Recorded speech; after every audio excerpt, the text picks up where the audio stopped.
Has anyone else seen SpongeBob on Channel 15? By SplatterScribe.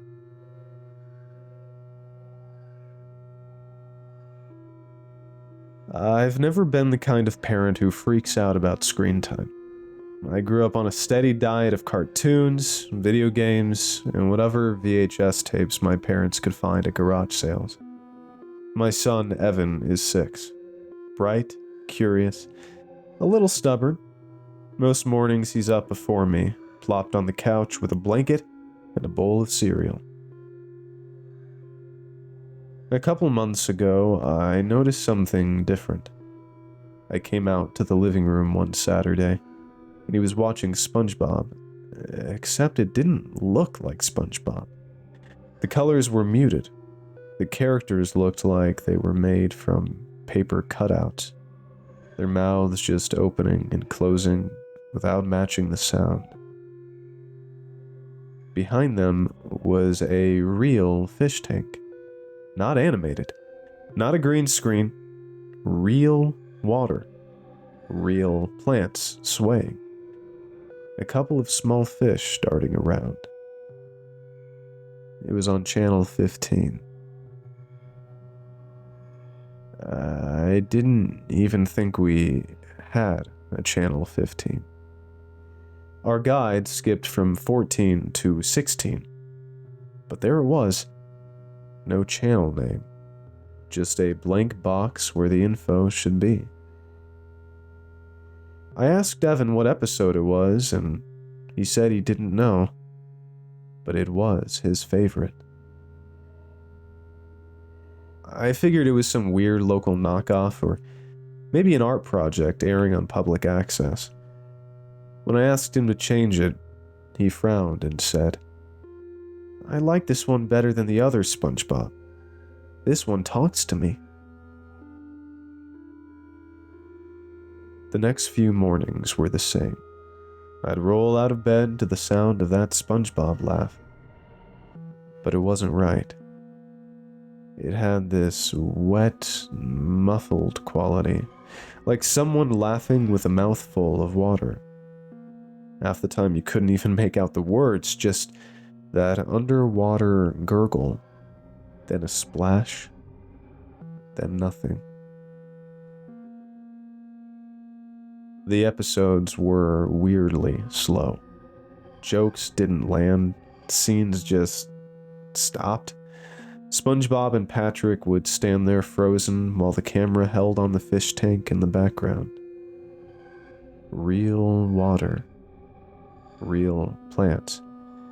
And not the nice clean kind either. It was cloudy some mornings, like someone had stirred it with a dirty hand. Once I thought I saw something pale drift across the gravel.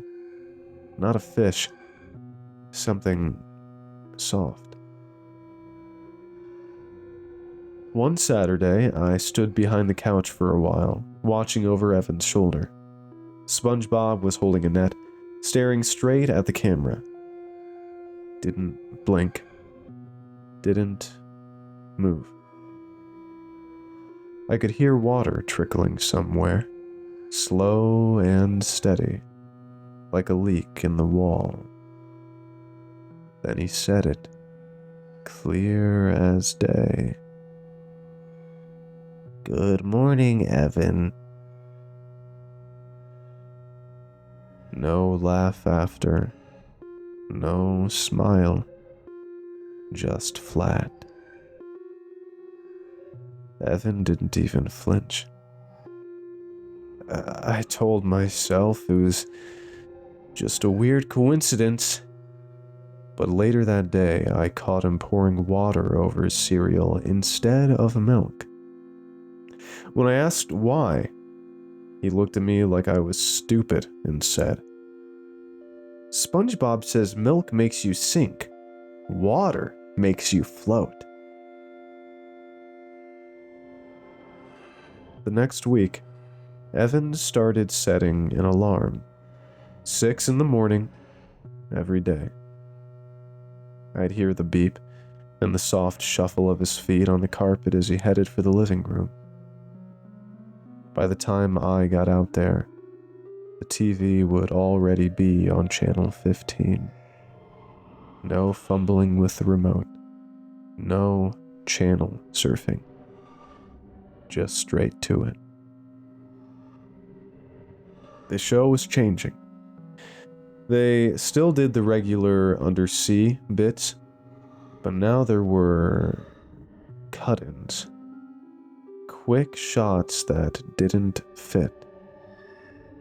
A close-up of the tank water swirling, darker than before. An empty corner of the set, just bubbling water and shadows moving in the background. And the dialogue. It wasn't jokes anymore. They talked about things Evan had done that week. The time he dropped his sandwich in the driveway. How he left his bedroom light on all night. The way he cried when he scraped his knee on his bike. They didn't say it like it was a story. They said it like they were there. Sometimes Evan would smile at the screen when they mentioned him. Just a quick, private grin like the TV had told him a secret. One morning I tried to change the channel while he was in the bathroom. The picture went black, the screen buzzed, and then it flipped back to channel 15 on its own. When Evan came back and saw it, he didn't say a word. He just looked at me for a second, like he was deciding whether I was worth talking to.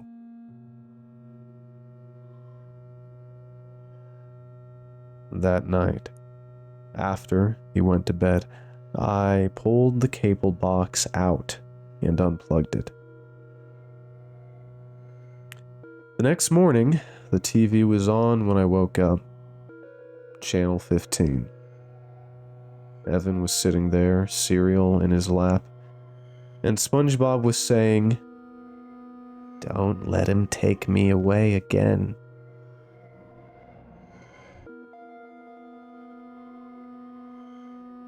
Beat 4. The other viewer. The first email didn't set off alarms. It showed up in my inbox around 6 in the morning, sent from an address that was just a string of numbers. No subject line. No name. The message said, "Evan's a smart boy." That was it. I stared at it for a minute, waiting for my coffee to kick in, telling myself it had to be spam or a wrong address. I didn't reply. I didn't even mention it to my wife. By lunch, I'd mostly forgotten about it. The next morning, Evan was back in his usual spot, glued to channel 15. I stood in the doorway for a while. The show was mid-scene. SpongeBob and Squidward just sitting side by side, not talking. The fish tank behind them was darker than usual, with little flecks drifting through the water. Then Squidward turned toward the camera. His paper mouth didn't move, but a voice, not his, said, "You should be proud of him."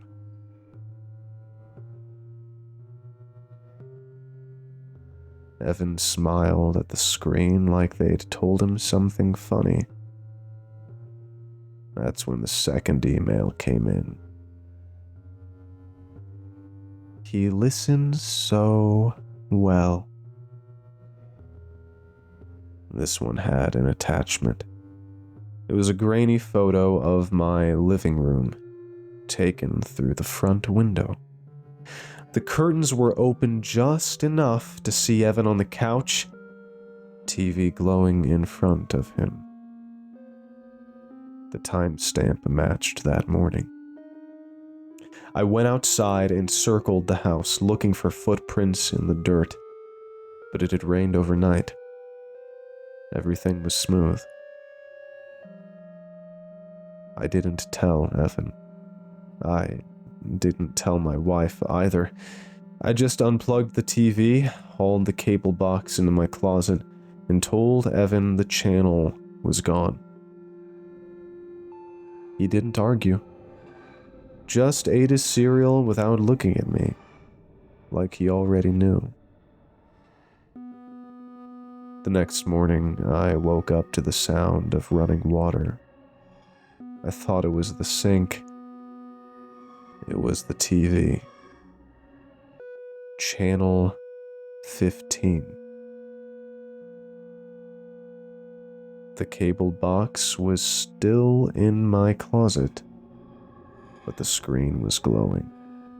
SpongeBob was there, his paper cutout grin hanging open, water sloshing somewhere behind his voice.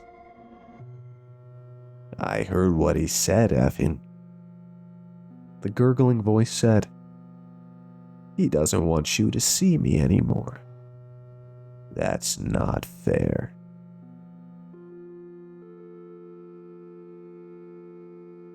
Evan didn't turn around. Beat 5. The change. The next week felt heavier in the house. Evan still woke up before me, but now it wasn't just mornings. I'd come home from work and find him in the exact same spot on the couch, the room dark except for the blue glow of Channel 15. Sometimes the picture would be frozen until he sat down, like it had been holding its breath for him. The sound carried through the whole house, that low gurgle of water under every voice, the faint hiss of bubbles.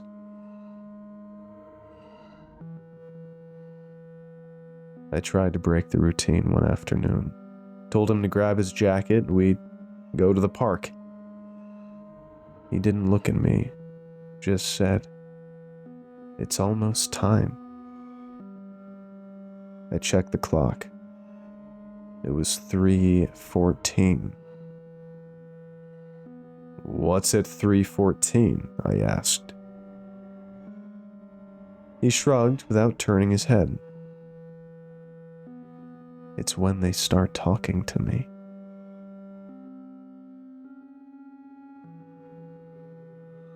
The smell came next. It started in his room, faint at first, like wet laundry left in the washer too long. Then stronger. Pond water. I stripped his bed and found the mattress soaked through, the sheets cold and sour. He didn't look embarrassed when I asked. He just said, "You have to stay wet so the ocean can find you."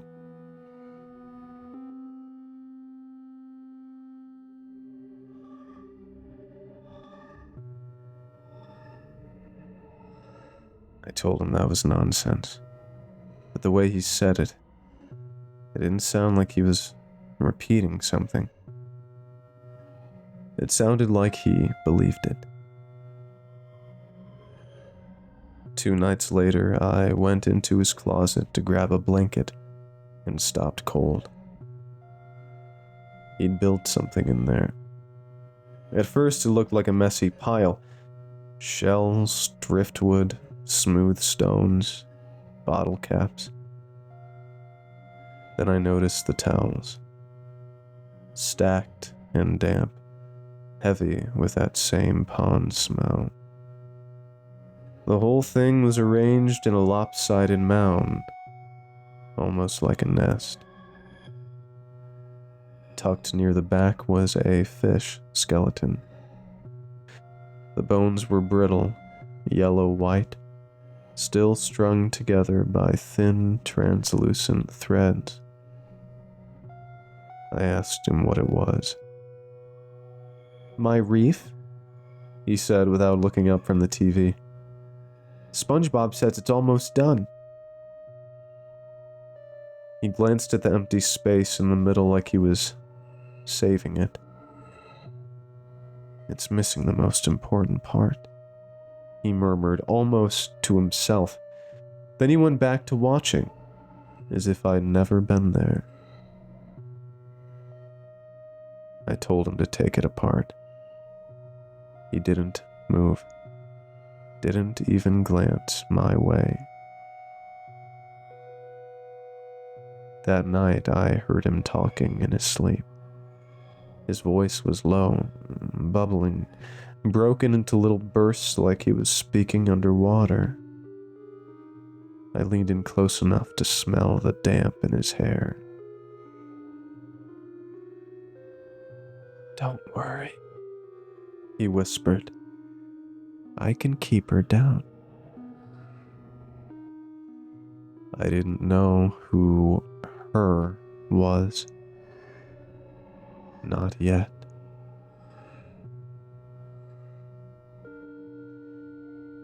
Beat 6. The instruction. It was a Saturday. Gray light leaking in through the blinds.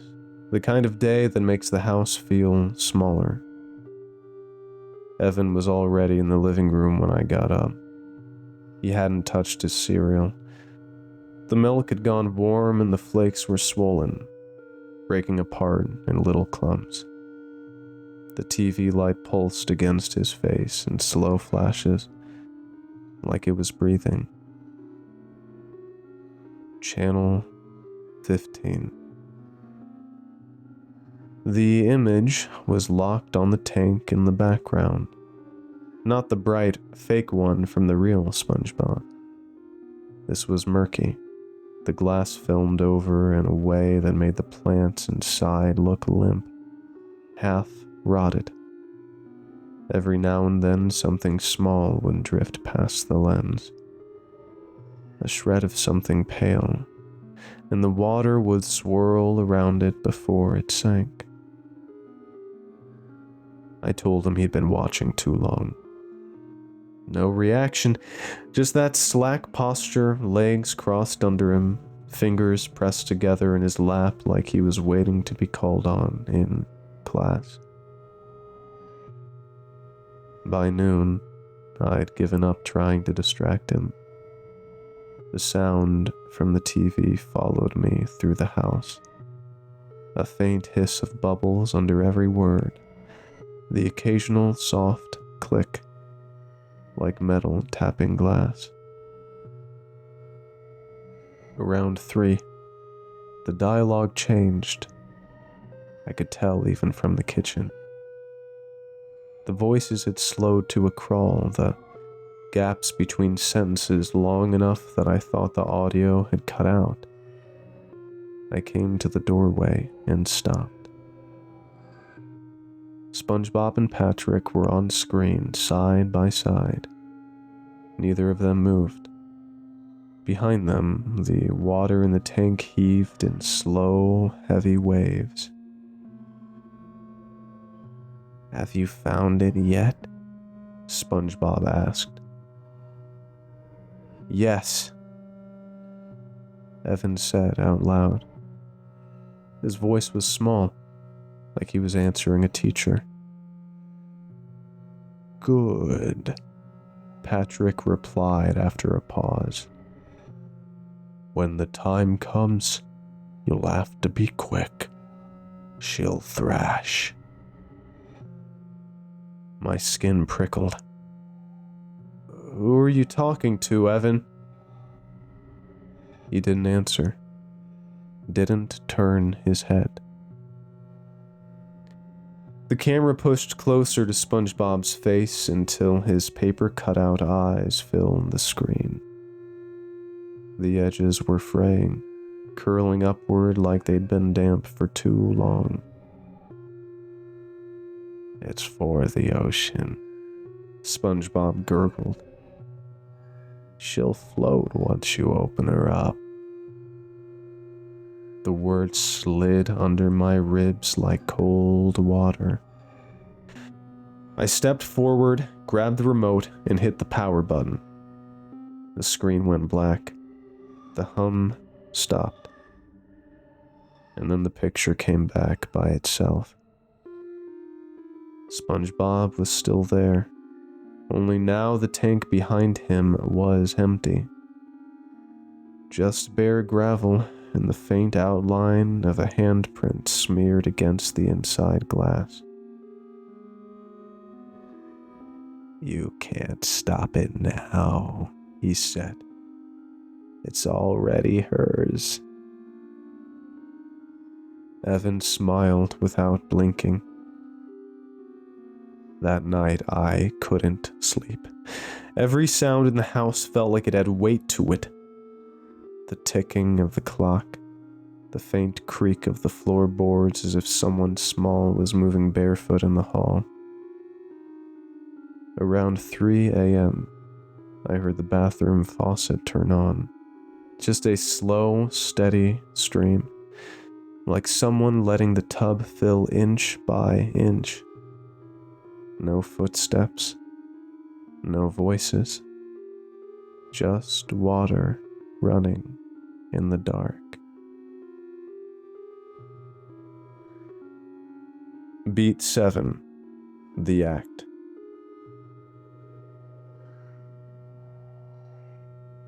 The bathroom door was closed, steam curling from the gap at the bottom. The smell was wrong. Not just copper from fresh blood, but that swampy pond water reek that had been steeping in Evan's room for weeks. It hit the back of my throat like something rotten. I pushed the door open. The heat clung to me heavy and wet. My wife was slumped in the tub, her hair spreading across the cloudy pink-gray water. Evan knelt on a folded towel beside her, sleeves soaked up to the elbows. His face was inches from the surface, eyes narrowed in deep concentration. I heard it before I saw it. That soft, wet pop, a swirl of murk, and something pale rolled into his waiting palm.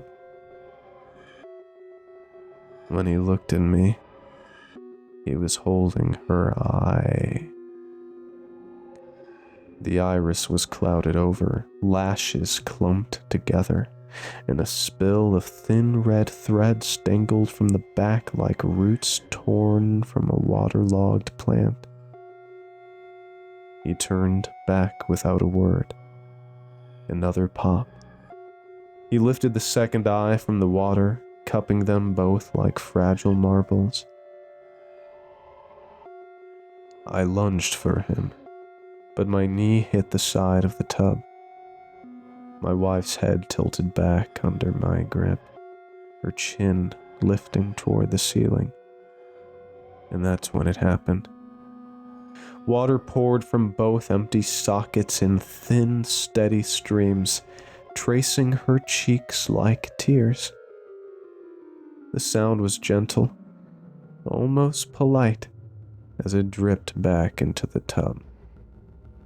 Her lips parted slightly, and more water welled inside, spilling over. Evan slipped past me into the hall, leaving a trail of wet half-moons on the carpet. I followed, but my legs felt slow, the air thick. The closet door was open. The reef glistened under the lamplight. Damp towels layered with driftwood and shells. The brittle fish skeleton curled in its place. One scallop shell sat ready. Evan lowered the first eye into it, adjusting it so the milky iris stared outward. The second went into another shell, a perfect mirrored twin. Both glinted faintly in the dim light, unblinking, as if they were watching the room breathe.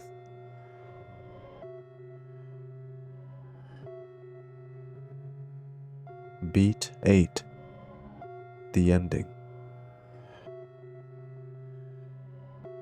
I was still staring at the reef, at the two pale eyes glinting from the shadows, unblinking in their scallop shells, when I realized I'd called 911. I don't remember pressing the numbers. I remember the operator's voice asking me to repeat the address, my own voice flat and far away, my hands shaking so badly I could barely hold the phone. The sirens came first, then the boots.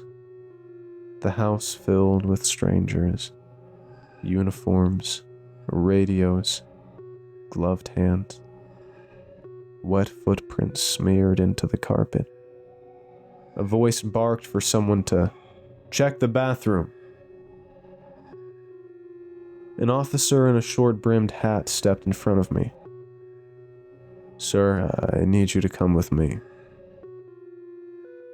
He led me to the kitchen and sat me down at the table. Another stood in the doorway, arms folded. "Where were you when this happened?" "In the hall," I said. "I heard the water." "Did you touch her?" No, I tried to grab Evan. Evan's your son?" "Yes, Any history of violence between you and your wife?" The questions kept coming, sharp and fast, and the more I tried to explain, the worse I sounded. I told them about the show, about Channel 15, about the things it had been saying to Evan. The officer's face didn't change. Just that flat, polite look, like he was making a mental note to list me as unstable. From where I sat, I could see down the hall. 2 officers walked Evan out of his room. He was wrapped in a blanket, his hair still damp, bare feet leaving little half-moon prints on the floor. He didn't look at me.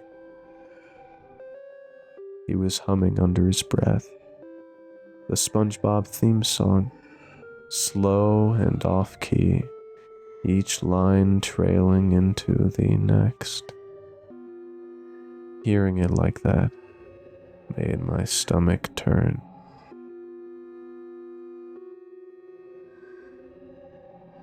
They walked him right out the front door and into a waiting cruiser. He kept humming all the way to the curb. By the time the coroner zipped the bag, the reef had been dismantled. I caught a glimpse of it in evidence bags. Wet towels, driftwood, the fish skeleton. The shell's empty now.